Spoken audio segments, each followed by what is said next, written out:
یاد رکھو اس کا نتیجہ ہمیشہ اچھا ہوگا انشاءاللہ۔ اگر غلطی سے بھی وعدہ توڑ دو گے تو اس کا انجام برا ہوگا۔ اس لیے تمہاری کمزوری اور دشمن کی قوت ظاہر ہوگی۔ خبردار، مسلمانوں کی توہین اور ذلت کا باعث نہ بننا۔ قصری فوج کی تیاریاں کسی سے چھپی نہ تھیں۔ لشکر کیا تھا؟ ایک دریا تھا کہ باڑ پر تھا۔ گوئندے طاقتے جھانکتے پھرتے دشمن کی فوج سے ایک ایک پہر کی خبر لے آتے۔ حضرت سعد رضی اللہ تعالیٰ عنہ نے سنا کہ دشمن کی تیاریاں مکمل ہو گئی۔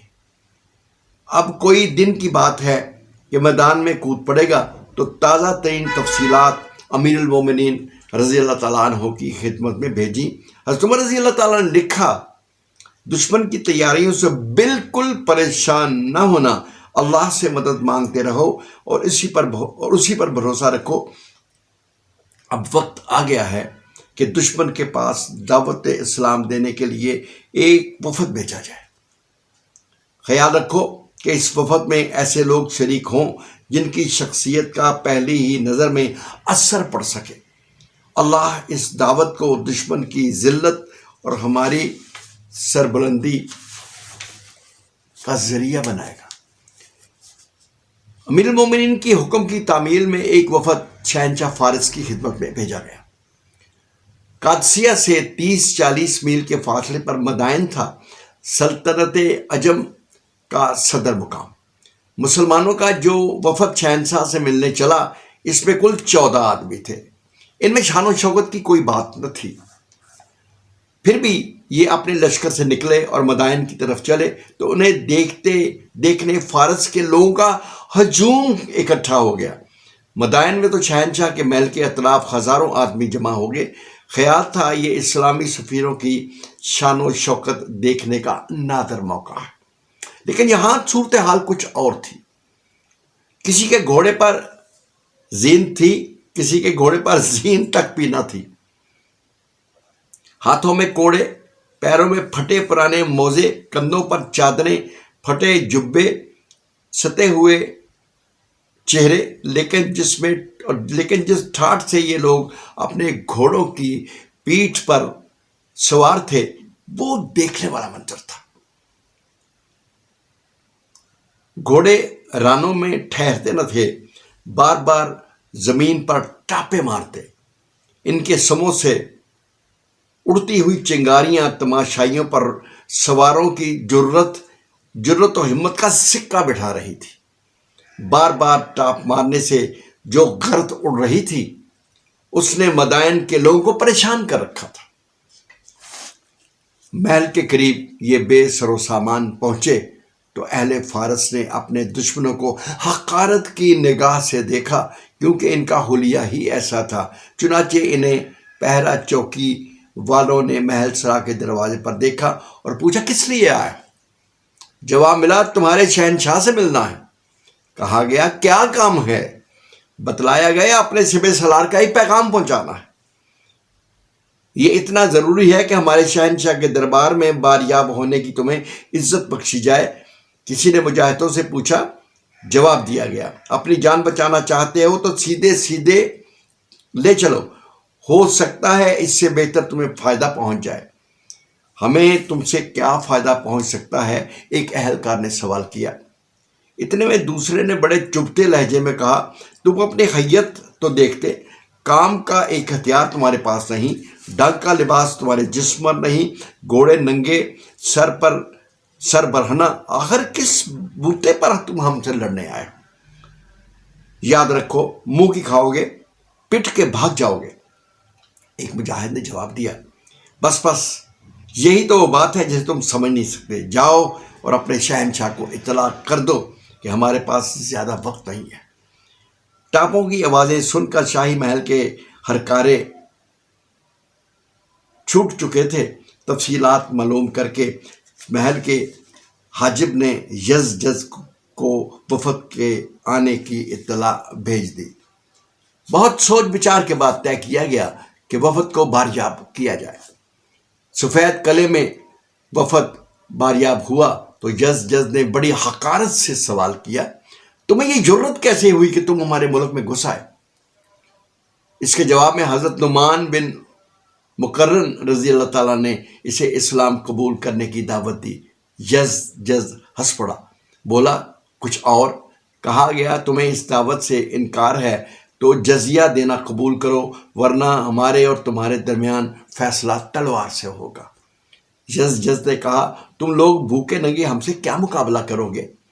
اگر افراد سے مجبور ہو کر یہاں آئے ہو تو ہم تمہارے اور تمہارے سردار کے کھانے پینے کا انتظام کر دیں گے، تمہیں کپڑے بھی پہنا دیں گے، اور تم میں سے کسی ایسے سمجھدار کو تمہارا بادشاہ بنا دیں گے جو ہمارے حکم سے تم پر مہربانی اور شفقت سے حکومت کرے گا۔ یہ سن کر حضرت مغیرہ بن شعبہ رضی اللہ تعالیٰ آگے بڑھے اور بڑی نرمی سے اسے اسلامی تعلیمات کا کچھ حال بتایا۔ یزدجز بگڑ گیا، بولا اگر سفینوں کا قتل نامناسب نہ ہوتا تو اسی وقت تم سب کی گردنیں اڑا دی جاتی۔ میں تمہیں بتاؤں کہ تمہاری حیثیت کیا ہے؟ پھر مڑ کر ایک طرف دیکھ کر حکم دیا، مٹی کا ایک ٹوکرا لایا جائے۔ دوستو، یہاں پہ قسط نمبر 78 کا اختتام کرتے ہیں۔ انشاءاللہ الرحمن اگلے جمعہ المبارک قسط نمبر 79 لے کر آپ کی خدمت میں حاضر ہوں گا۔ تب تک کے لیے اپنے بھائی طارق ملک کو دیجیے گا اجازت۔ السلام علیکم ورحمۃ اللہ وبرکاتہ۔